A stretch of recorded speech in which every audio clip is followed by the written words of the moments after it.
para po sa August and malamang sa malamang aabot din po ito ng September. Next week meron tayo by the way na guest speaker. Isa po sa mga kaibigan natin na missionaries na kilala din po natin. And so next week ay siya po yung ating tagapagsalita. And challenge ko po kayo na patuloy kayong dumalo at gayon din po patuloy na mag-imbita rin ng iba pang mga kaibigan at mga kapatid. So, ito na po tayo. Actually, for the whole year naman, meron na tayong nakahandang series na totoo lang lalagpas din siya actually ng December.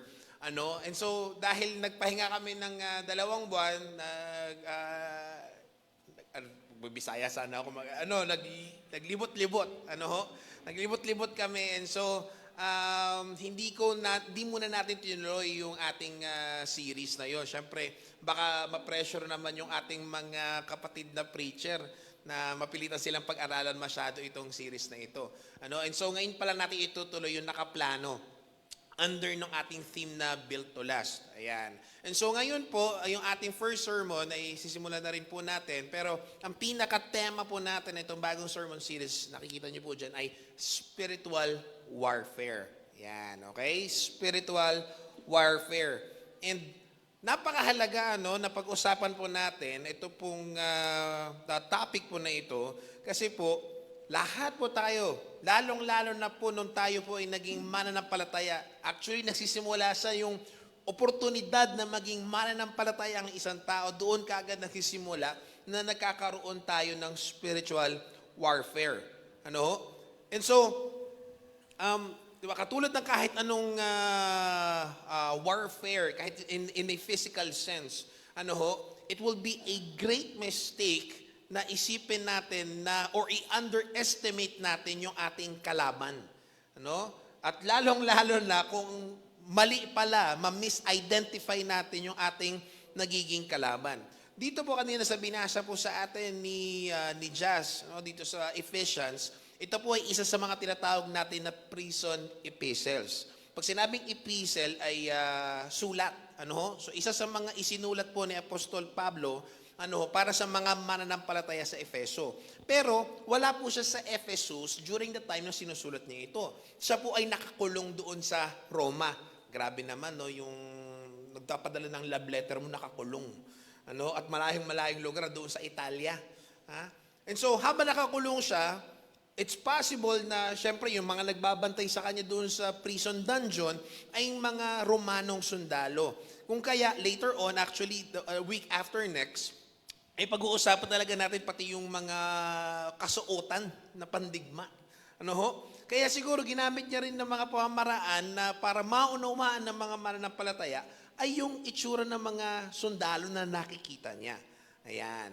And so, the Apostle Paul will be talking about not just a physical war, but a spiritual battleground na lahat po tayo ay nandoroon. Alright? And so, sisimulan po natin yung ating pag-aaral. Para nang sa ganun, maunawaan po natin na we are not fighting sa pamamagitan po ng sarili nating lakas o sarili po nating kakayanan. Tayo po ay nakikipaglaban sa pamamagitan ng kalakasan o kapangyarihan ng ating Panginoon. At higit sa lahat, ngayon po sisimulan natin yung ating serye sa pagkilala kung sino po yung ating kalaban. Yan po yung ating, ewan ko kung si Tomar, kung sinadya niya ito yung ayun din yung reading kanina or yung kanyang call to worship, yung meditation, saktong-sakto naman po talaga. And so yes, that's what we're going to talk about this morning. Knowing our enemy. Kikilalanin po natin ng ating kalaban.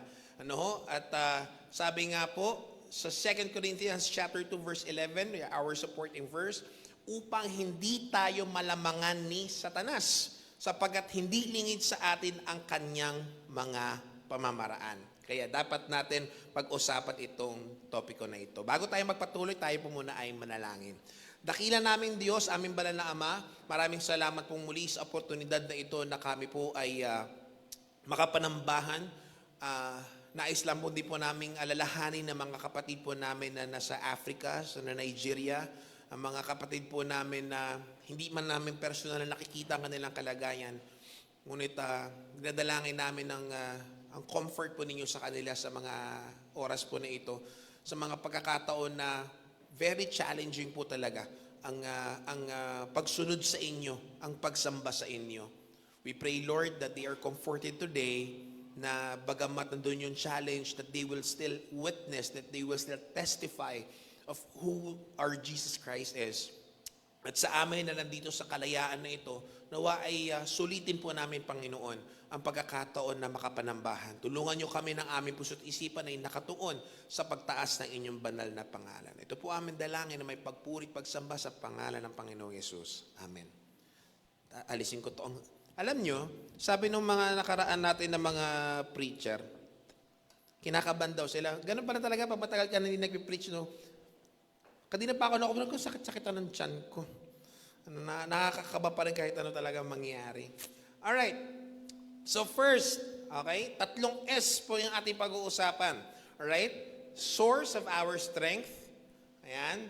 Okay, pag-uusapan din natin syempre yung ating kalaban. Okay, the strategy of our enemy. And of course, pag-uusapan din po natin is the scope of our struggle.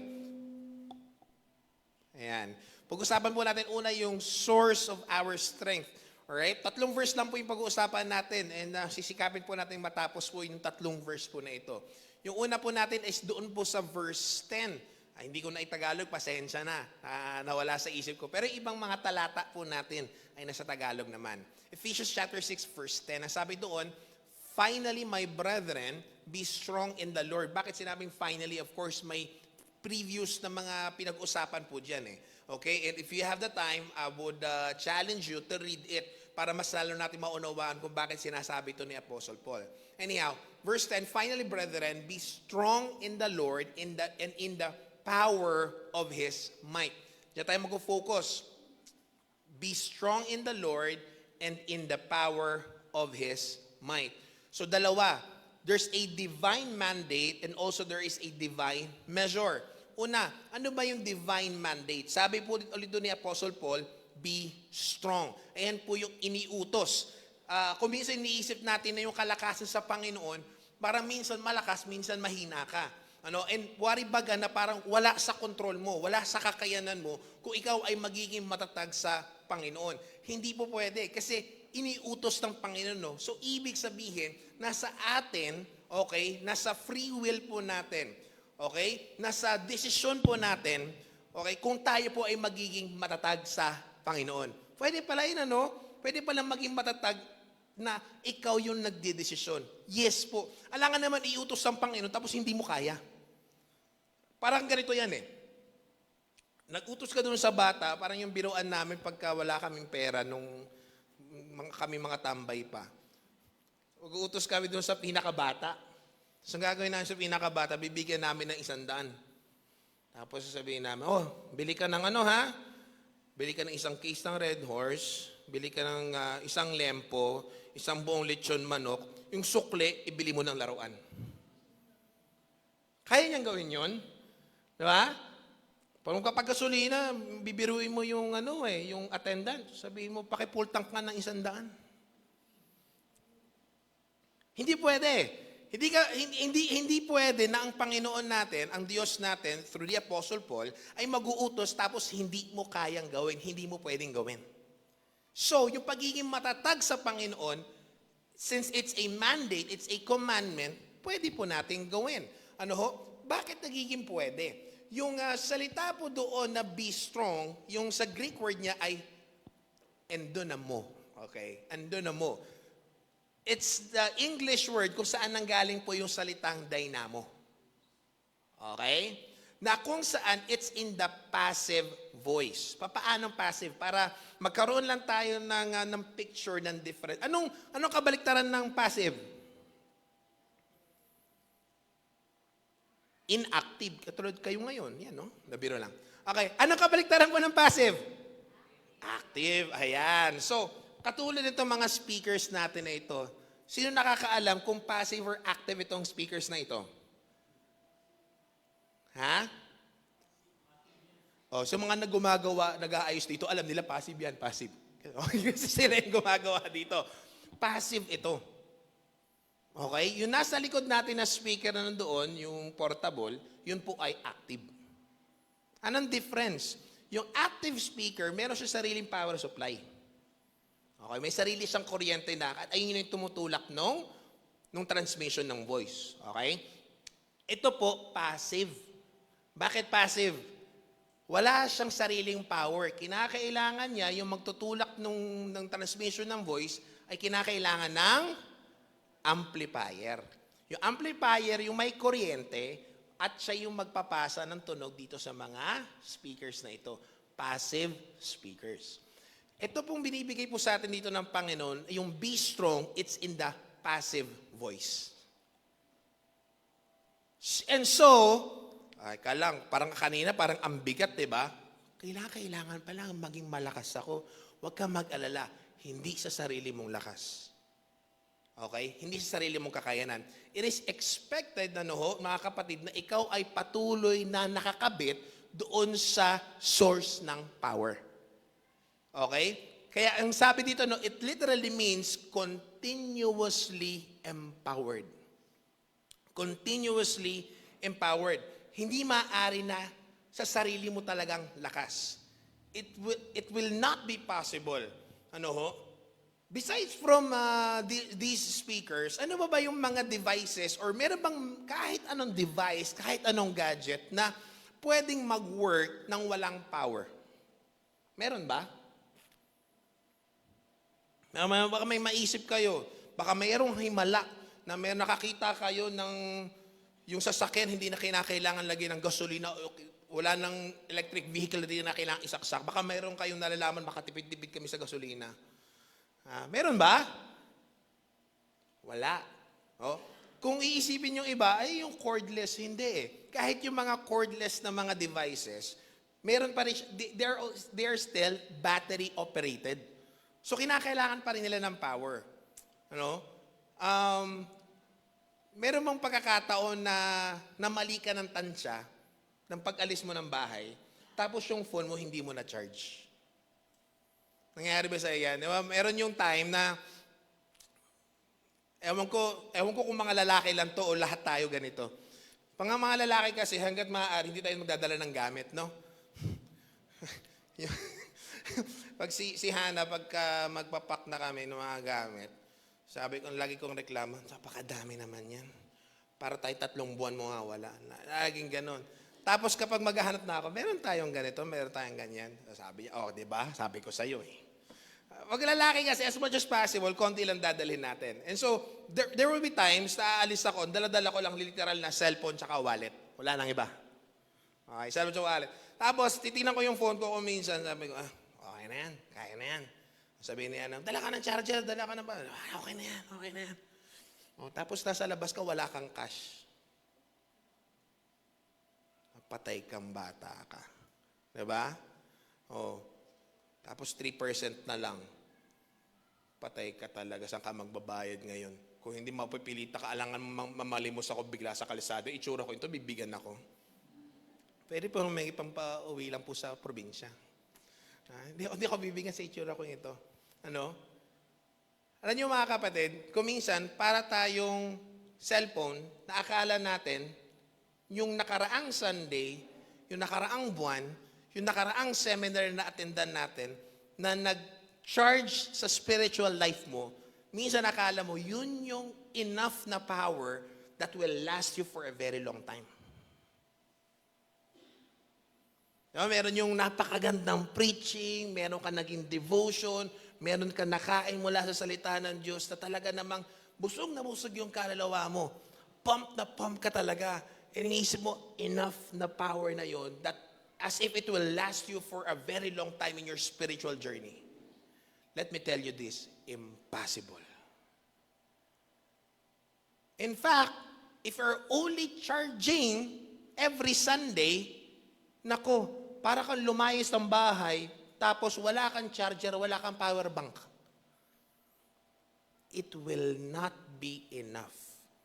Gayon pa man, maraming mananampalataya, ganyan yung ginagawa natin. Ang charging time lang natin, 1-2 oras magrereklamo pa tayo.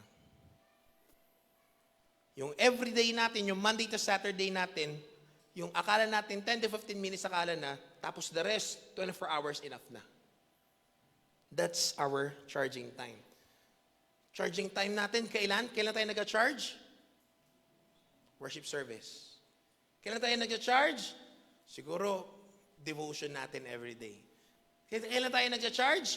Kapag meron tayong mga fellowship, pag nag-gather tayo. Kailan tayo nag-charge? Kapag siguro, yun, nabanggit ba, prayer meeting. No? Pag may napupunta ka ibang lugar. Kung minsan ganito yung charging style natin, mga kapatid, power bank. Paano ang power bank? Kapag merong kapatid ka sa Panginoon na alam mong spiritually charged, doon ka medyo didikit. Makikihiram ka ng charge niya. Diba? And that's fine. That's okay. Hindi po, we are created, we are designed na to be social creatures. Even the Christian life natin, we are designed to be a community na pag-usapan natin yan. Ang Diyos natin Trinidad, we are designed to be a community. Walang problema yon. Ngayon po mga kapatid, you will never make it with your own power. Okay? Inaasahan ng Panginoon for you to not generate your own strength. Nasa iyong manggagaling, may challenge ka, may problema ka, may mga bagay na nangyayari, ang bigat-bigat ng isip mo, ang bigat ng damdamin mo. I am telling you this, you are not designed to generate your own power. Ha? May nakita akong shorts, tapos ang dinadrive niya sa sasakyan Tesla. Alam niyo yung Tesla, no? Okay, drive yung Tesla. Tapos, pumunta siya ng gasoline station. Bibili daw siya ng gas. Tumatawa yung attendant. Okay? Kanya, hindi po, your car is a Tesla. Tapos sabi niya gano'n, ay hindi. Binuksan niya yung trunk niya, meron siya sariling generator. Para ayun yung magpapower doon sa Tesla. Sana bumili ka na lang ng gasoline ng sasakyan. Ng combustion engine ka na lang sana. At ganyan yung ginagawa natin kuminsan. Ano? We are not to generate our own strength. Rather, we are expected to be mere receivers of God's strength. And that's not weakness. Itong mundo, pinapaunawa sa atin na kailangan ikaw. Kaya mo ng sarili mo. Maniwala ka sa akin, in the long run, you will not make it. If I will guarantee something, if I'm going to guarantee something, it's this. Defeat. Self-reliance and spiritual warfare guarantees defeat. The longer ka hindi connected sa vine, the longer na hindi ka connected doon sa source ng power, the guarantee is defeat. Sa simula pa yan, akala mo matatag ka. Sa simula pa yan, akala mo kaya mo ng sarili mo. Di mo alam na para kang nasuntok ni Pacquiao, okay? Na akala mo may sinusuntok ka pa, yun pala, hangin na lang. Na akala mo yung jab nung kalaban ni Pacquiao may malakas pero wala, dumadampi na lang pala. Ano? That's the divine mandate, to be strong. And so what's a divine measure? Saan natin kinukuha itong strength na sinasabi ulit ng Panginoon? In the power of His might. Dalawang bagay, might and power.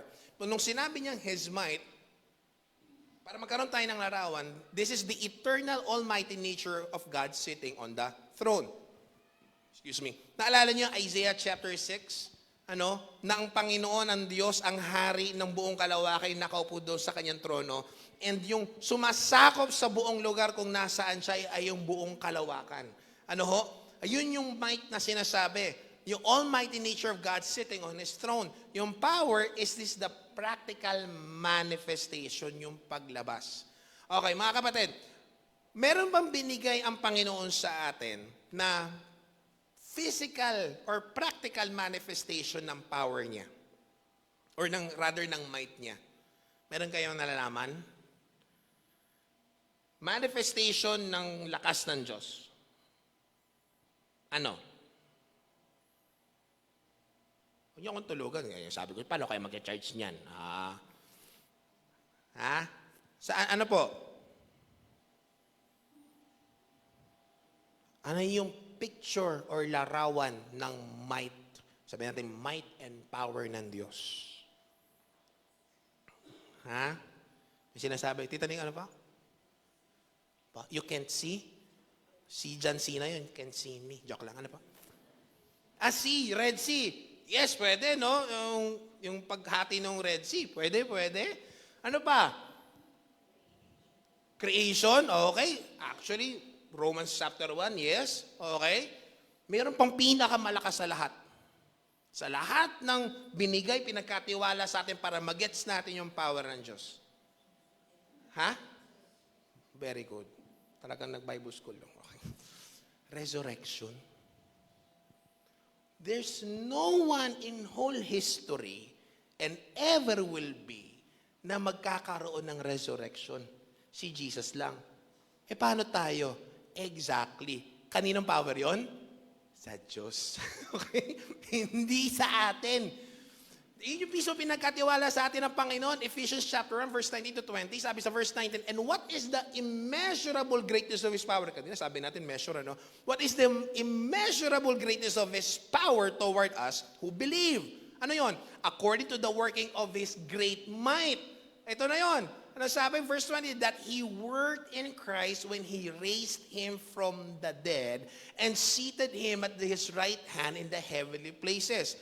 Yung panggagalingan ng lakas na inaasahan mo, yung mandate na maging strong, yung power of His might, is the same power and the same might na nag-resurrect kay Jesus Christ. The same power and His might na nag-alis ng ilang toneladang bato, gumawa ng lindol sa buong lugar ng Jerusalem, okay, at nagbuhay ng mga patay. That's the same power na pwede mong gamitin every challenge na hinaharap natin. And I'm not just saying yung challenge, ha?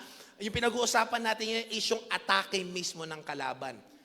You are expected not to face Satan and his schemes alone according to your power, but rather according to his might, according to his power. Kuha yung source ng strength, hindi po sa atin. And sasabihin ko ulit, the moment na akala mo kaya mo mag-isang harapin si Satanas at kalabahanin mo siya, patay kang bata ka, doon ka mismo talo. Subukan mo na lang na kapag andyan na si Satanas, dala ka nila ng asin tsaka bawang. Ha? Gagawin mo sa kwarto mo, ibilog mo yung asin. Ha? Tapos ilagay mo doon yung bawang sa paanan ng kama mo. Para hindi kalapitan ni Satan. Tama ba yon? Tapos lagay mo ng cross doon sa head ng bed mo. Ha? Ay, talaga naman tatalab yan. No? Tapos maglatin ka. Si Hana niloloko pag hinihilot-hilot ko. Huy. Ha? Hindi po. Alam nyo nga, lahat nung ang galing nga ng deception eh. 'Di ba? Mahilig ba kayo sa horror? Lalo ng mga Bisaya, mahilig kami sa horror. Diba? Yung mga, mahilig sa mga kwento yung mga, nalalaglag mula sa langit, bumaksak, bigla na lalakad, mga ganun, mahilig yung mga ganun kwento eh. Abat-abat ba? No? Ay, nako. Alam nyo ba, nung bata ako, nakwento ko na ata to, takot na takot po talaga ako sa pag nanonood ng horror. Sabi ko nga sa iyo bata, yung The Ring. Ako gusto ko yan. Sino nakakalam ng The Ring? Yung si Sadako. Ako nun? Elementary ba? First year high school. Yung lumalabas sa TV. Alam nyo ba yun? Tapos sasayaw? Ay, hindi ba yun? Okay, lalabas sa kong hanggapaw. Takot ako nun. Pero alam nyo, nung naging mananampalataya ako, sabi kong ganun, kahit anong panoorin ko na horror, hindi na ako natatakot. Siyempre nagugulat ka pa rin yung biglang may lumalabas. Yung alam mo yung mga, ano tawag doon? Jump scare, no? Yun talaga, nagugulat ka pa rin, pero yung matatakot ka, hindi na talaga ako natatakot. Naalala ko noon, sabi sa akin, manood daw ako ng Conjuring. Sabi ng mga youth sa amin, Pastor, manood ko Conjuring, matatakot ka. 12:00 gabi, ako mag-isa, pinatay ko yung ilaw, para talaga matakot ako. Nakatulog ako. After 30 minutes, sabi ko, manonood na ako ng anime, masaya pa ako. Ha? Bakit? Nung nakita ko na namumblema silang lahat, Nagkuha sila ng krus, kuha sila ng ganito, kung ano mga pinagkukuha nila. Naisip ko lang, alam nyo kung ano? Napakadali ng problema ng mga to. Prayer lang. Imbis na, isip-isip ko lang, imbis na kung ano nung hokus-pokus gagawin ng mga ano na ito, hingi ka dun sa unlimited power, Panginoon, hindi ko kaya, pakilabanin ito. Pag binasa nyo yung Book of Jude, yung mismong anghel doon, hindi niya kinalaban si Satan eh. Ang sabi nung anghel anghel. Yung mismo anghel, sabi niya, nung katapat niya si Satan, ang sabi niya, the Lord rebuke you. The Lord rebuke you. Oh, so nga lang, may mga Christian na parang Ghostbuster eh. Diba? Nakaharapin mo si Satan, talaga namang kalabanin ko yan. Alright? Okay? So, itong mga nakaraan, mga kapatid, and I'm telling you, there's not a day na hindi ka nagkaroon ng spiritual attacks. There's not a day na hindi ka nagkaroon ng spiritual warfare. Imposible yon. Lahat tayong merong ganyan. And so, nitong mga nakaraan, in your temptations, whenever you are in the battleground, when you are spiritually fatigued, saan mo kinukuha ang lakas mo? At huwag niyo sabihin sa akin sa Nescafe. Ha? Yung Nescafe, maasim yun. Hindi totoong kape. Okay? Tulad yan, wala pa akong tulog. Kahit nakadalawa, 3 baso na ako ng brewed coffee, walang epekto. Okay? Alright. Now, second, ano ulit yung one natin? Source of our strength. The command, the mandate is to be strong. Saan galing? Saan measured? In the power of His might. Not according to ours. Alright? Now, syempre, pag-usapan natin, ang title ng sermon natin is Know Your Enemy. So, let's talk about, ano ba yung strategy ni Satan? Okay? Ano ba yung mga strategies ni Satan? Pagdating sa verse 11, ang sabi doon, put on the whole armor of God. Yung armor of God, pag-usapan natin yung week after next. Let us focus doon sa susunod na phrase. Sabi niyo doon, that you may be able to stand against the wiles of the devil. Okay? So, unahin muna natin yung tactics ni Satan. Alright? Yung salitang wiles. Ano ba yung deception ng mga tactics ni Satan? Okay, yung salitang wiles, ewan ko sa Tagalog narinig ko kanina, mga pamamaraan ata kung di ako nagkakamali. Yung naano ko kanina. Okay, yung salitang wiles na English, yung Greek word nun ay methodeia. Anong English word na isip nyo? Very good. Okay? So, dyan nanggaling yung salitang method or methodology. Yan. And so, wiles of the devil or wiles of Satan, ibig sabihin mga methods ni Satan. Aba, si Satan pala organized. Very good, no? Oh, tapos tayo hindi organized, no? Si Satan, yes, he is well structured. He has his systems. Okay? He has his methods. At si Satan po, hindi yun yung tipong, yan si Satan, nararamdaman ko na. Ha? Actually, hindi mo kagad laging maano. At hindi siya yung parang brute force sa isang baksakan, nung mararamdaman mo na, meron yung sa, namin dati, yung sleep paralysis.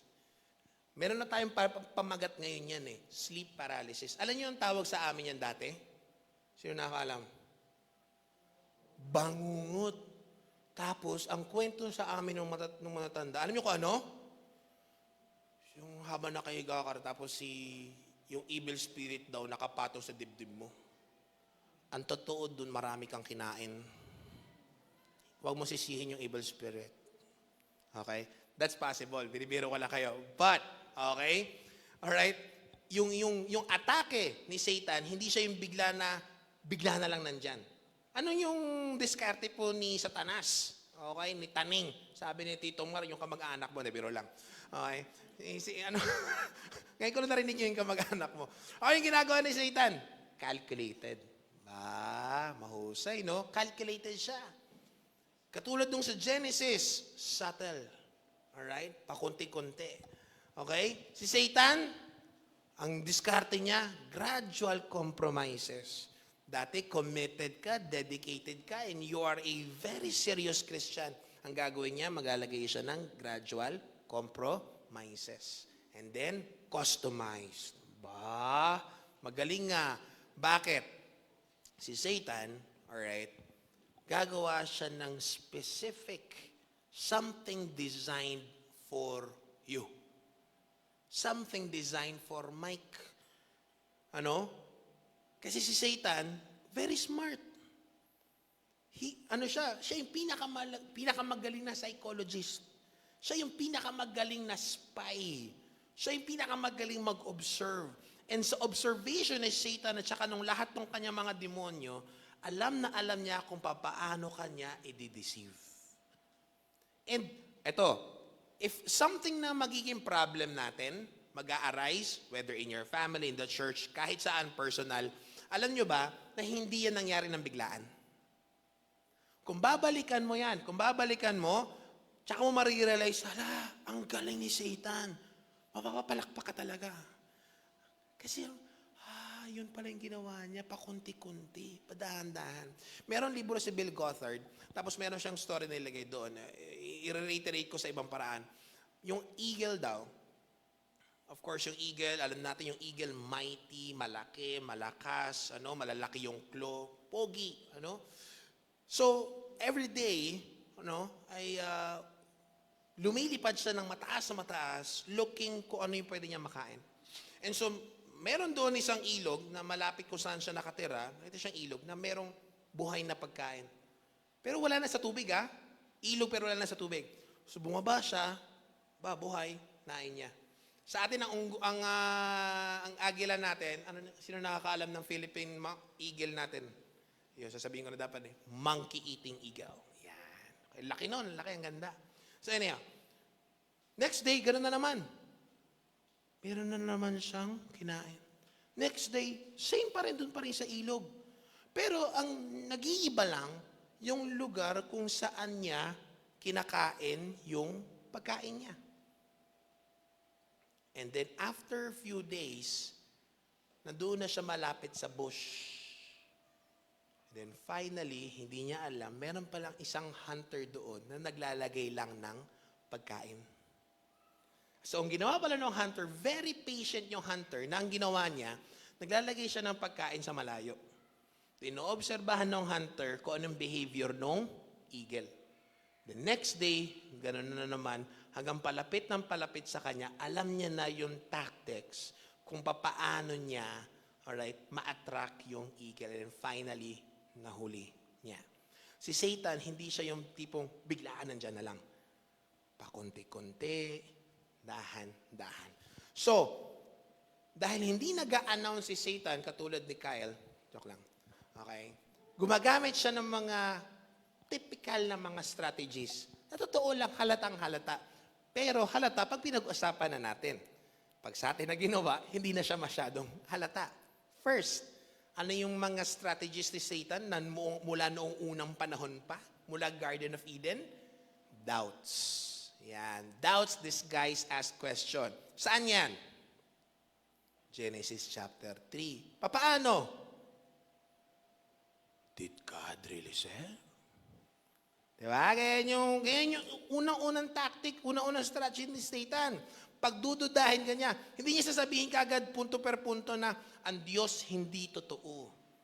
Huwag ka na mag-church. Huwag ka na magbabasa ng Bible.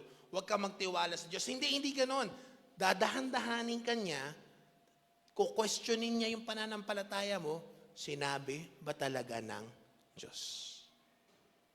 Bakit yung mga iba't ibang societies at iba't ibang ideologies na laban sa salita ng Diyos, paano sila nabuo? Dito mismo sa tanong na ito, sinabi ba talaga ng Diyos? Hanggang sa nag-evolve to, totoo ba talagang may Diyos? Pangalawa, si Satan, he disguises himself as light. Kaya nga, di ba, napaliwanag ko sa inyo, si Satan po, hindi siya dumarating na parang nakakatakot, yung parang sa horror, may sungay, may buntot, kulay pula, kulay itim. ba't kaya kulay pula siya kulay itim, no? Tapos may buntot na parang sa Revelation siguro kasi. Okay? Sabi ng 2 Corinthians chapter 11 verse 14, si Satanas man ay nagkukunwaring anghel ng liwanag. So yes, si Satan po ang style niya mag-o-over siya sa iyo ng something enticing. Okay? Yung talaga namang kaakit-akit para sa iyo. Self-help books, okay? Mga encouragement na galing ko saan-saan. Alright? Tapos dahil, I'm sorry to say this, pero because of ignorance, dahil hindi ka well-charged doon sa power na dapat ay konektado ka, at walang nabuong na-establish na biblical discernment, nagiging mas madali yung trabaho na ito ni Satan. Yung pag-disguise niya ito. Hindi mo ma-recognize, teka lang, mali na pala yan Ay, teka lang, parang hindi naman totoo yan Wala. Why? Nadala ka na doon sa una. Ano yon? Sinabi ba talaga ng Diyos yan? Diba? Pangatlo, alright? Anong ginagawa na ancient strategy ni Satan? By the way, nakuha ko ito sa Simple Truth ata. Parang ganun yung Okay. Third is yung accusation leading to endless shame. Okay? Paano to ginagawa ni Satan?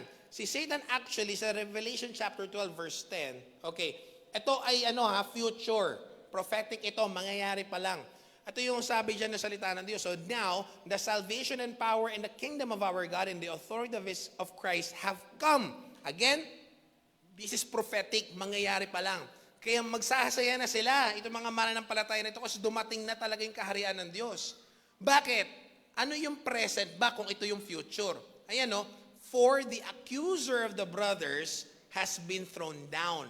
Sino yon? Accuser of the brothers, of the brethren. Okay? Who accuses them day and night before our God. Naalala niyo yung Job chapter 1? May bumasa dito noong nakaraan lang Okay, yung sa Job chapter 1, kung naaalala niyo doon, si Satanas daw, akyat baba. Akyat baba. Anong ginagawa? Bakit siya akyat baba? Accusing the brethren. At meron doon tayong isang example mismo, si Job. I'm sorry, I will not go to the whole detail ni Job, pero yun yung pinaka-picture. Si Satan, hindi siya umaakit sa langit kasi taga doon siya. He is going there, pupunta siya doon sa Diyos para i-accuse ikaw at ako. Anong sabi niya tuwing kailan? Day and night. Nung merong devotional si Charles Spurgeon na ang pangalan Day and Night. And I believe he got it from sa Psalms kasi ang sabi doon ni David, yung connection niya sa Diyos, day and night. No wonder. Kasi yung mismong accusation, yung atake ni Satanas, day and night. Actually, hindi lang yan, okay, tanghali naman na, hindi na umaga, pwede na ako mag-relax. Yun ba yun? Actually, sinasabing day and night, day to night. Night to day. Tuloy-tuloy yun. Walang katapusan. Kaya nga di ba sabi ng Bible, pray without ceasing. Manalangin ka walang humpay kasi tuloy-tuloy yung atake. And ganyan yung trabaho ni Satan. He is the accuser. He is accusing you. Alright? Paano nangyayari po yung accusation? Ang ginagawa po dyan ni Satan ay kung ano yung past mo, whatever yung ginawa na ng Panginoon, pinatawad na ng Panginoon, or probably ay pinaglalabanan mo na ngayon, or siguro nalagpasan mo na, ang gagawin ni Satan, ibabalik niya ng ibabalik sa'yo. Ibabalik niya ng ibabalik sa'yo. Ano yun? Sabihin niya na, tamad ka talaga, babaero ka talaga, lalakero ka talaga, wala ka ng pag-asa, hanggang dyan ka na lang. Okay? Yun na yung identity mo, sabi ni Tristan. Okay? Yun na yung identity mo. Hanggang dyan ka na lang. Ganyan ka na talaga. Hindi ka na magbabago. Magnanakaw ka talaga. Sinungaling ka na talaga. Babalik na ibabalik ni Satan. Kaya sabi ni Satan doon sa Panginoon tungkol kay Job, sinasamba ka lang yan kasi binibigyan mo Kunin mo. Ganyan trabaho ni Satan. But let me be clear May difference to. Kasi may tinatawag tayong accusation, may tinatawag din tayong conviction. Alright. Anong difference ng accusation sa conviction? Yung accusation ang gumagawa niyan ay si Satan. Sino gumagawa ng accusation, ng conviction? Holy Spirit. Pag ang Holy Spirit nag-convict po sa atin, ang ginagawa po niyan, ang pinaka-purpose ay para ilapit ka sa Diyos. And so you need to have a discernment. Okay? Hindi yung tipong, halimbawa lang, nilapitan ako ni Kyle. So sabi sa akin ni Kyle, Kuya Mike, parang napapansin ko po na may ginagawa kang mali. Okay? Sasabihin niya yung mga 1, 2, 3, 4, 5. Tapos sa isip ko, kasi na-offend ako, nasaktan ako, pinagsabihin ako ni Kyle ng mga mali ko. Ang defense ko, talaga naman si Satanas. Accusation ni Satanas ito. Ito lang yon. Kung totoo, hindi siya accusation, conviction po siya. Okay? Narinig mo sa preaching, nabasa mo sa devotion mo, nakita mo doon sa Bible reading mo, okay? Sakto, sabi mo, sakto, napakinggan mo sa seminar, sa conference, nanood ka ng preaching online. Sabi mo, sakto, hindi yun accusation, that is conviction kasi inaayos ka. Kaya kailangan mo ng humility. Yan nga. Sakit ko yan, problema ko yan. May talagang katamaran ako, yung kasalanan ko bumabalik ulit sa akin, nauulit ko na naman siya. You need to be humble enough na aminin na ang Holy Spirit kinakausap ka. Okay, ito. Pakinggan niyo to ha. I've heard an argument before na meron isang topic. Okay? Tapos, after nabanggit yung topic, pinagkwentuhan namin, then sabi nung isa doon isa sa mga attendee, sabi niya ganon, ay, wala na, tapos na ako dyan. Napagtagumpayan ko na yan, wala na yan. Matatag na ako. The very moment na inisip mo, inakala mong kaya mo na at tapos ka na, yun yung very moment ng fall. Kasi kaya mo na.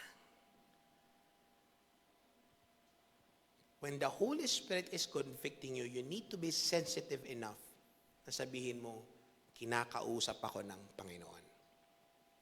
If it's an accusation from Satan, okay, guilt lang siya. Sabi dyan, endless guilt. Guilt lang siya. Mabigat lang sa damdamin mo, pero without hope. Ano yung boses? Ano yung bumubulong sa'yo? Ha? Si Tina. Na-joke lang. Si Tina ngayon, pag-pray nyo sila, si Tina at si Martin, dito sila nung last week, nagpa-pray sila. Ano sila ngayon ng upkat. Okay? So, pagka ganon, accusation ni Satan yun. Pag wala ng hope, Satan yun. Huwag mong pakinggan. Alright? Pag galing sa ibang tao, binabalik yung kasalanan mo, hindi yun. Alright? Pag tinutulungan ka, that's from the Holy Spirit. Alright? Pangapat, ano pang ginagawa? Ano pang strategy ni Satan? Isolation. Alright? Isolation. Actually, ko nabibigyan ito naman siya ng din kasi last week binigyan ito ng diin ni Kyle. Alright? Pero sinama ko kasi ito kasama ito sa listahan. 1 Peter 5:8. He is like a roaring lion waiting on whom he may devour. Anong sabi dyan? Maging handa kayo at magbantay. Karoon tayo ng awareness.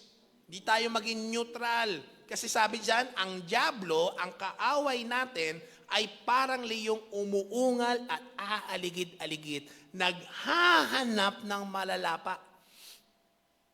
Yung, merong isang serial killer. Serial killer siya and abuser. Okay? Killer and abuser po siya.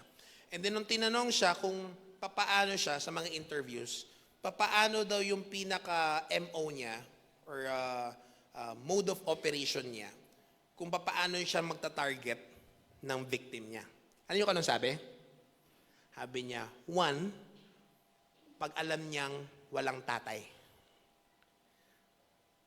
Tapos number 2, kapag alam niyang laging mag-isa. Yung mismong utak ng demonyo na eh. Okay? Alam niya kung sino yung kanyang ibibiktima. And that's the very job of Satan. He is like a roaring lion looking kung sino yung mananampalataya na mahilig mag-isa. Yung mananampalataya na iniisip niyang siya na. Kahit wala yung ibang kapatid ko sa Panginoon, even without an accountability person, okay lang. Wala ka na sinishare ng problema mo, Di ka na nagsasabi ng mga improvements mo. Di ka na nagsasabi ng mga confessions mo sa isang accountability person. When that starts to wala ka ng pinagsasabihan ng kinakailangan mong growth, nag-iisa ka na, wala ka ng community, yan. Mas madali si Satan na makagawa ng diskarte. Ba, grabe naman. Grabe. Bumalik ulit yung tubig natin. Guys, okay lang kahit walang tubig pero thank you. Pero okay lang kahit wala. Kasi I have the Holy Spirit. Okay, so, fifth, okay, distraction. Nabanggit to ni Tito Mark kanina, distraction through business. Okay, yung pagiging abala. Okay, remember this, business ay hindi laging holiness. Alright? 2 Timothy chapter 2 verse 4, ano sabi doon? Dapat, sabi ni Paul kay Timothy, dapat katulad ka ng isang sundalo. Sundalo na nasa serbisyo. Bakit? Sabi niya, hindi siya nakikisangkot sa iba pang gawain na hindi para sa kanya, na hindi niya dapat ginagawa para mabigyan niya ng kasiyahan ng kanyang opisyal o yung nasa rangko niya, yung kanyang boss. Maging parang sundalo ka na nasa serbisyo. Now, maraming ginagawa si Satan. And ang ginagawa ni Satan, bibigyan kanya ng magandang isang bagay na magiging focus ka or attracted ka, na iisipin mo productive ka dun. Ipapaisip niya sa'yo, that is very important, that is very helpful to you, pero ang pinaka-effect nun, for example, pera, pwede kang kumita dyan. Pwede madagdagan yung skills mo. Pwede lumawak yung network mo. Ano ba? Maraming magagandang bagay yan na magiging dulot talaga sa'yo. Yung distraction. Okay? But, itong masasabi mo na kay Satan galing yon. Yung binibigay sa'yo na yan, ipapalayo ka sa Diyos. Ipapalayo ka sa Diyos. Merong, kaklaruhin ko hindi porket hindi natin kasama ng Sunday o ng worship, nasa demonyo na siya may sabihin niyo, ay wala si kapatid, nandun na siya kay Satan. Magkakasama na sila ngayon. Talaga naman, nagpadala sa atake. No? Hindi yun. Nasa upkat sila ngayon. Okay? Yung iba nagpapahinga. Iba may sakit. May nangyari sa kanila. Yun lang yun. Ngayon, ito. Sakto. Sino nakakilala kay Eden? Yan. Yung craft. Okay? Ang kwento noon, galing nyo ha? Okay, ang kwento noon, kaya yung cheese yung binanggit ko, yung Eden cheese mismo, yung Kraft na brand, okay? Ang kwento noon, unang-unang panahon pa to. Ang paraan pa nila ng pagbebenta, yung karetilya pa na malaki. Okay? Tapos pupunta sila doon sa parang bazaar, sa parang palengke, okay? At magbebenta sila ng kanilang mga dairy products, milk, butter, cheese. Alright? Unang-unang panahon pa ito. Pero yung pinakamalakas na kita, hulaan nyo anong araw? Hindi yung cheese. Yung araw. Hindi yung cheese. Okay. Yung araw na pinakamalakas na kita? Sunday. Masama ba magtrabaho? Hindi yung cheese dito, ma'am. Masama ba magtrabaho? Hindi naman masama magtrabaho. Okay? Masama bang mag-provide sa family mo? Para yung inutos ng Panginoon yun. Sabi nga ni Apostle Paul, 2 Thessalonians, sa dulong chapter, sabi niya, yung tamad dapat hindi kumakain. So alam nyo, inutos talaga ng Panginoon, gusto niya maging masipag ka. Gusto niya kumita ka ng pera, kalooban ng Diyos yun na alagaan mo pamilya mo. Yes. Ito yun. Ang disguise doon ni Satan, makakatulong sa'yo, pero at the same time, makakalayo sa'yo sa Diyos. Kapag yun na yun, alam mo na pakagat yun ni Satanas. Parang mabuti, pero parang lang. Alam niyo nasaan yung parang? Very good. Mabilis yung nanay ko. Ano yung mga active. Okay? Active, pero maingay kanina doon eh. Maingay kanina. Okay? Ganyan siya. Pansinin nyo. Bangit ko ito noong nakaraan. Okay, pansinin ninyo. Kailan tayo nagkakaroon ng problema? Kapag Kristiyano ka kailan kayo madalas mag-aaway kayong mag-asawa?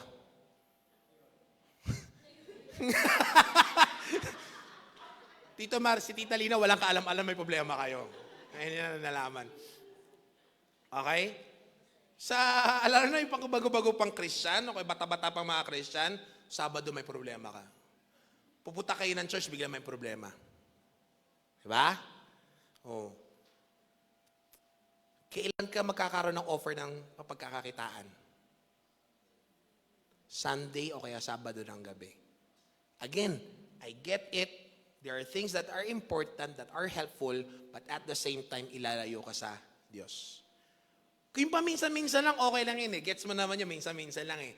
Pero ginawa na ng routine. Hanggang sa mangyayari nito mga kapatid, listen, yung dati mong commitment, dedication, at sinabi mong, I love you, Lord, wala na. Yung I love you, Lord mo, prayer na lang tsaka sa kanta. Pero yung commitment and dedication mo, wala na. Nakakagat ka na doon sa pain ni Satanas hanggang sa hinata ka na palayo sa Diyos. Kuha? Kung minsan nga, wala ngang kwenta yung pakana ni Satan eh. Alam nyo kung ano? Yung business lang na, maglalaro ka lang ng gabi. Tapos hindi ka na magising ng umaga. Oo. Magkukwentuhan lang kayo buong gabi. Tapos ngayon, wala, tulog ka na ngayon. Di mo na mag-gets yung sinasabi sa harapan. Doon minsan talaga, wala namang kwenta yung sinasabi. Pero minsan may kwenta yung sinasabi, wala, di mo na makuha. Diba? Kung minsan nakaupo kayo dyan dahil naniniwala ko, regalo naman sa atin ang technology, but at the same time, it's becoming a curse. Minsan nakaupo tayo dyan, nagsya-Shopee kayo. Shopee. Meron pa yung, minsan may isang church ako napuntahan, hindi ako makapaniwala. Alam mo yung, ting, ting. Sabi ko na yung tunog na yun. Yung tunog pala sa Candy Crush, pagka nakukumpleto. Sabi ko, walang hiyato. Ha? Pag may nagka-cellphone sa inyo, hindi konektado sa pananambahan, bulungan mo yung katabi mo, Satanas yan. Yung nakakaabala sa'yo sa paglilingkod mo sa Panginoon, sa pagsamaw sa Panginoon, kapitbahay mo, joke lang. Sabi ito, kamag-anak mo. Okay, pakagat yun ni Satanas. Kapag di ka nakaka-focus, distractions. No? Alam nyo, ako talagang very obvious yung nasabi ni Kyle last week. Totoo yun. Yung nanonood ka tuloy. Yung may ginagawa ka sa gadget, sa device mo, so bigla may pang, tang, tang. Nakita mo may lumabas na messenger. Tang. Teka lang, may pinakichismisan sila. Teka lang, kailangan mabasa ko yun. So, ano nang ginagawa mo? Titigil mo na siya ngayon. Ha? So, kailangan D&D. Anyway, alright? Distractions, marami po. Again, kung yun ay inilalayo ka sa Diyos, that is Satan distracting you. Business is not always holiness. Okay? Madalas masama yan. Then lastly, divisiveness. Alright? Divisiveness or yung sowing discord. Alright? Anong sabi ng manunulat ng Kawikaan, yung Tagalog? By the way, para di kayo mahirapan ha, kunwari ito, yung chapter 6, kabanata. Yung 16 to 19, talata. Okay? Baka mahirap, nabubul kayo sa, ano yung sinasabi nyo? Versikulo. Yung chapter, anong Tagalog? Ha? Kapitulo. Ano siya Spanish? Medyo mahirap. Yon. So, kabanata tsaka talata. Yan. Okay? So, Kawikaan, kabanata 6, sa Spanish din. 6, talata 16 hanggang 19. Alright. Sabi doon, simula sa talata 16, okay, sabi doon, may mga bagay na kinamumuhian ng Panginoon. Pag binasa nyo sa English, actually mas maganda. Okay? Kasi may gustong i-point. Pero, para diretso na natin maunawaan, tinagalog ko na. May mga bagay na kinamumuhian o kinagagalitan ng Panginoon. 17, pagmamataas, pride, pagsisinungaling, pagpatay ng tao, obvious naman siguro yun, no? Okay, ano po kinamumuhian ng Panginoon? 18 to 19. Ang pagpaplano ng masama, hindi siya nabigla, hindi siya nangyari na lang, talagang sinadya mo, pinlano. Ang pagmamadaling gumawa ng masama, hindi yung kinakabahan, excited gumawa ng masama. kinikilig pa. Okay? 19, ang pagpapatotoo sa kasinungalingan. Hindi ka lang nagsisinungaling, sumusuporta ka pa sa nagsisinungaling. Okay? And finally, anong sabi dyan? At pinag-aaway ang kanyang kapwa. Anong sabi ulit? Previous verse? Kinamumuhian ng Panginoon. Eh bakit si Satan mo gumagawa nito? John 8:44. Anong sabi? Si Jesus Christ nagsalita. Anong sabi ni Jesus? Ang diablo ang inyong ama. Naalala ko ito yung Bible study ko many years ago. Inaantok pa ako, sabi ko, alam niyo po, ang diablo po ninyo, ang ama ninyo ang diablo. Kanya, ha? Sabi po ng Bible. Ang diablo ang inyong ama. At ang gusto ninyong gawin ay kung ano ang gusto niya. Kasi mula pa lang ay mamamatay tao na siya. Hindi siya pumanig sa katotohanan kailanman sapagkat walang puwang sa kanya ang katotohanan. Kapag nagsasalita siya ng kasinungalingan, nagsasalita siya ayon sa kanyang kalikasan sapagkat siya'y sinungaling at ang ama ng kasinungalingan. Titus chapter 3 verse 10 and 11. Sabi sa verse 10, pagsabihan mo ang taong sumisira sa inyong pagkakaisa, ano pang sabi ni Pablo, itakwil mo siya kung pagkatapos ng dalawang babalay, hindi pa rin siya nagbabago. Kaya if there's anyone na alam mong gumagawa ng pagsisira, kasi ang purpose ng church ay maging family, maging united. Mga kapatid, sabi ko nga sa inyo, madaling maglistahan ng baho at saka pangit sa isa't isa eh. Pinakamadali yun eh. Ang pinaka-challenge sa atin is maging pamilya na kaya mong tanggapin kahit may problema tayo sa isa't isa. Di ba? Sinusubukan natin maging tayo eh. United Colors of Benetton. Right? Ano sabi ni Paul? Itakwil mo siya kung pagkatapos ng dalawang babala, pinagsabihan mo na, winarningan mo na, sinabi mo ng mali ang kapatid, hindi po maganda yan, hindi pa rin siya nagbabago. Kaya sabi sa verse 11, alam nyo na masama ang ganyang tao at ang kanyang mga kasalanan mismo ang nagpapatunay na parurusahan siya. Alright? Now, I'll go very fast na. Right? Ano yung pinaka-goal? Yung wiles of the devil, yung tactics, yung strategy sa Satan, ano yung pinaka-goal? Kung yung sa verse 11 ang sabi, suot mo yung armor of God so you can stand firm, yung purpose ng lahat ng babala ng Panginoon ay para makatindig ka. Ibig sabihin, baliktad yung goal ni Satan para bumaksak ka. Ayun yung pinaka-goal. Alright? So, 4 na D para madali nyo maalala yung mga attacks ni Satan. Doubt, katulad nung kay Adan at kay Eva. Discouragement, katulad kay Elijah, 1 Kings chapter 19. Division, katulad nung simbahan ng Corinto. And then finally, deception, katulad nung nabasa natin John 8:44. Ayun yung pinaka-magaling na attacks ni Satan. If you are doubting, parang anay yan. In discouragement, hindi galing sa Diyos yan. Yung division, galing pa rin kay Satanas yan. Yung deception, very obvious, siya yung ama ng kasinungalingan. Okay? So, nitong mga nakaraan, what could have been the methodeia ni Satan sa atin? Alright? Ang pinakalulungkot dito kasi, sa totoo lang, any one of us, kahit na mananampalataya, no? Ay pwede pa rin malinlang. Right? Pwede pa rin malinlang. Tawag mo dito. Maganda yung mga last week din na nabanggit ni Kyle na dahil any one of us can be deceived, we should be careful. Naalala nyo ba nung yung si Peter ay kaharap niya si Jesus, then nagbabanggit si Jesus Christ na ikukunin siya or mapapahamak na siya sa kamay ng mga makasalanan, talking about his crucifixion. Anong sabi ni Peter? Lord, hindi mangyayari yan. Bago gawin sa'yo, sa akin muna. Hindi yan mangyayari, Lord. Ibig sabihin doon ni Peter, yung crucifixion mo, Lord, hindi mangyayari yan. Pag hindi nangyari yung crucifixion, hindi mo mabayaran yung kasalanan natin. Okay? Hindi mo mawawala yung mga kasalanan natin. So anong sagot ni Jesus kay Peter? Get thee behind me, Satan. Si Satan ba kausap niya? Si Peter. Yung ibang interpretation, kasi daw, nag-aasal si Peter na parang si Satan.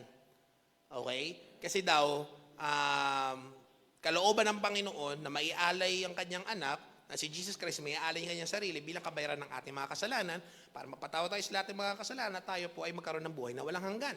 Yan yung kalooban ng Panginoon. And so si Peter daw ay acting mind parang si Satan.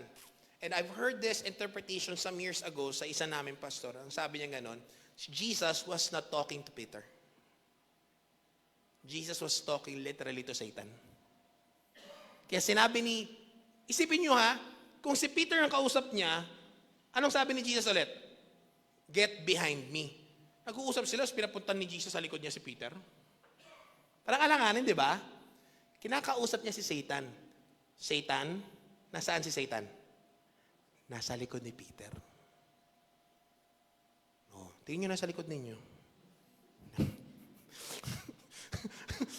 Kawawa yung mga nasa likod, wala silang nasa likod, wala silang mapagtitripan, no? Okay?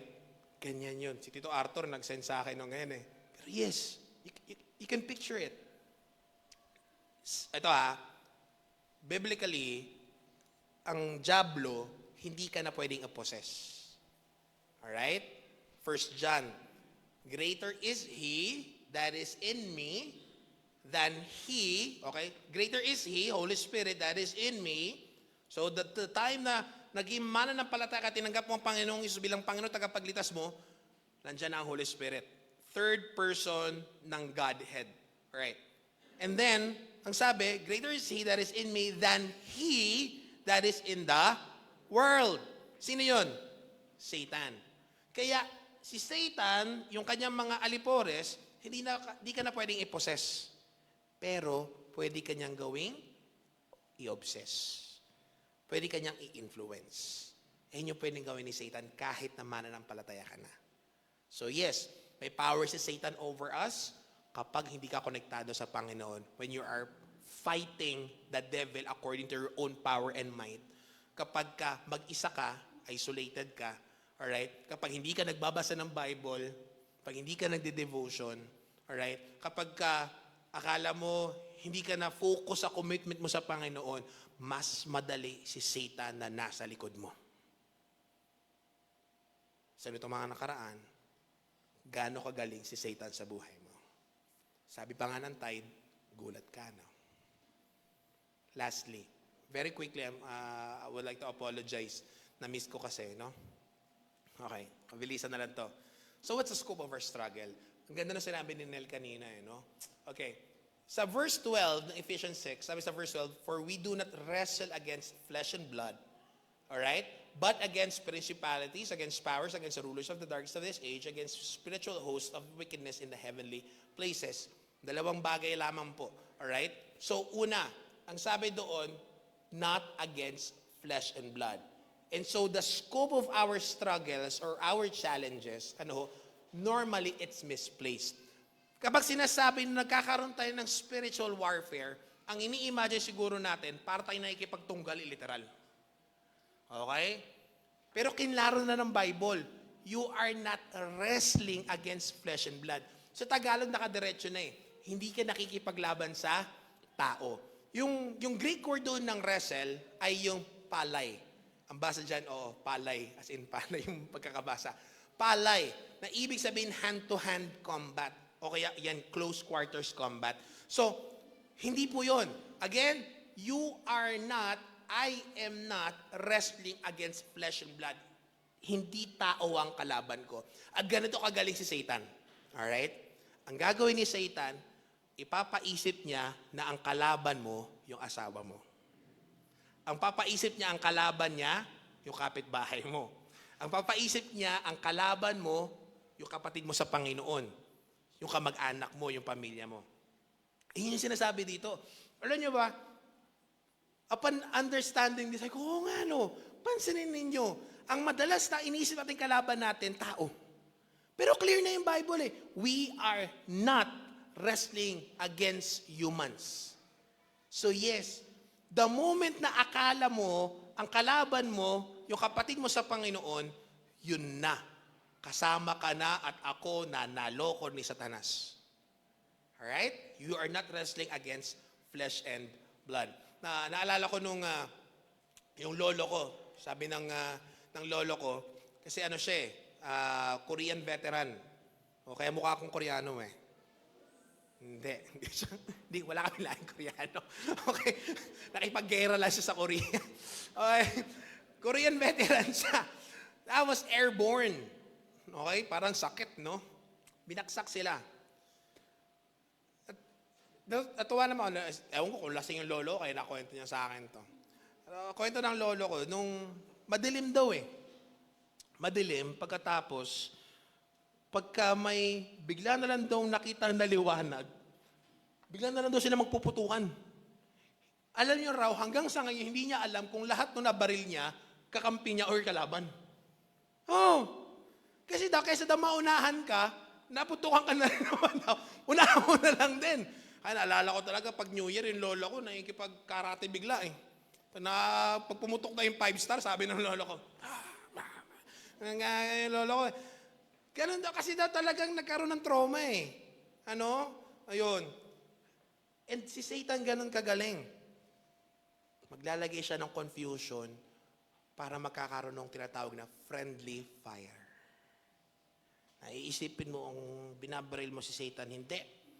Ang sinisira mo, pinachichismisan nyo, ang sinisira mong pinagkukwentuhan ninyo, okay? Kapatid mo sa Panginoon, asawa mo, magulang mo, anak mo, mag-anak mo. That is right there, Satan deceiving you. Alright? Bibilisan ko na ito, pasensya na ha. Okay. Organized enemy. Binanggit, totoo lang ang dami yung in-outline doon ni Paul, Alright? Ano yung mga realm of evil na nilagay doon ni Paul? Unang, principalities. Picture nyo na lang.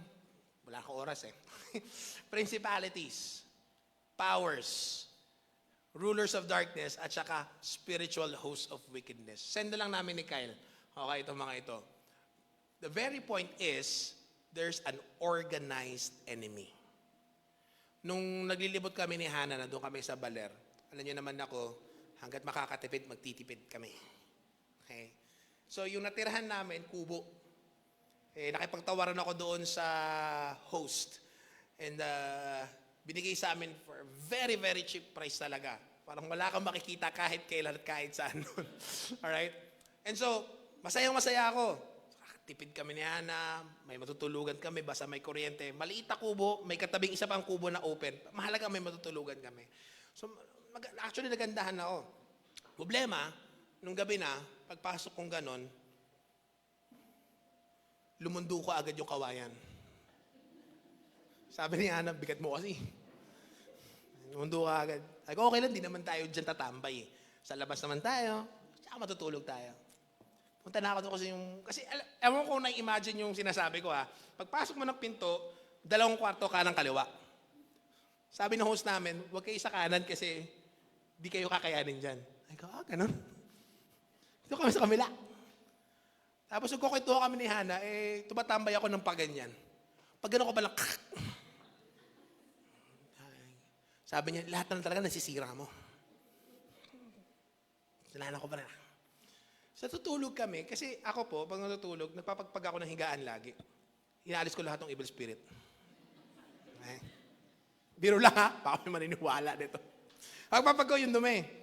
Habang natutulog kami, sabi ko, bakit may alikabok pa rin? Hindi pa naman na kami nag-swimming. Malapit kami sa dagat Napagpag ko yung ano. Ano yon? Yung galing sa bubong, bumabaksak. Okay, yung pinag-anuhan ng anay. Nalaman ko ang anay kasi yung pati sa mga sulok-sulok kung saan kami natutulog, may powder. Sabi ko, anay ito Yes. Hindi ko lang sinasabi kay Hannah na may anay. Mga ilang araw na sabi ko, alam mo, puro anay ito. Puro anay itong kubo na to. Kinakati na ako. Nung gabi, sabi, hindi ka makatulog. Totoo lang, parang namamantal yung katawan ko. Kasi parang kati, pag mapanood nyo ito, ate, okay lang po. Love pa rin namin kayo. Pero talagang kinati ako. Alam nyo, ganyan na ganyan yung atake ni Satan. Akala mo, okay. Pero inside the very walls, inside the very foundation, inaanay na pala. At ganyan kagaling si Satan. Hindi siya bigla-bigla na lang aatake. Hindi siya bigla-bigla mag-a-announce. Aanayin niya muna yung relasyon natin dahan-dahan. Listen mga kapatid, huwag kang papayag. Kapag ako'y naging source na tayo po ay magkaaway-away, alright? Sabihin nyo kagad sa akin. Kapag meron sa atin dito, you need to talk about it na ito, mali tayo. Alright? Okay. Okay? So, gets yun na. Ganda nung sirin sa akin ni Tito Arthur kahit AI lang. May dalawang, parang maitim tapos nagbubulong doon. Hindi ko sinabing demonyo yung maitim ha. Itim yung kulay nung nagbubulong doon sa mag-asawa, nag-aaway yung mag-asawa. Tapos parehong babae yung bumubulong. Mga babae talaga. meron. Okay, bumubulong doon. Tapos nag-aaway sila. Tapos yung kwento, yung bata nag-pray, Jesus, help niyo po si mami tsaka si daddy. Tapos parang magic, nagkabati na sila kagad. Kwento lang yon para siyang magic. Pero totoo lang mga kapatid, somehow may truth doon. Hindi nyo kalaban ng isa't isa. Hindi natin kalaban yung tao. Ang kalaban natin yung nag-i-influence. So what's the secret?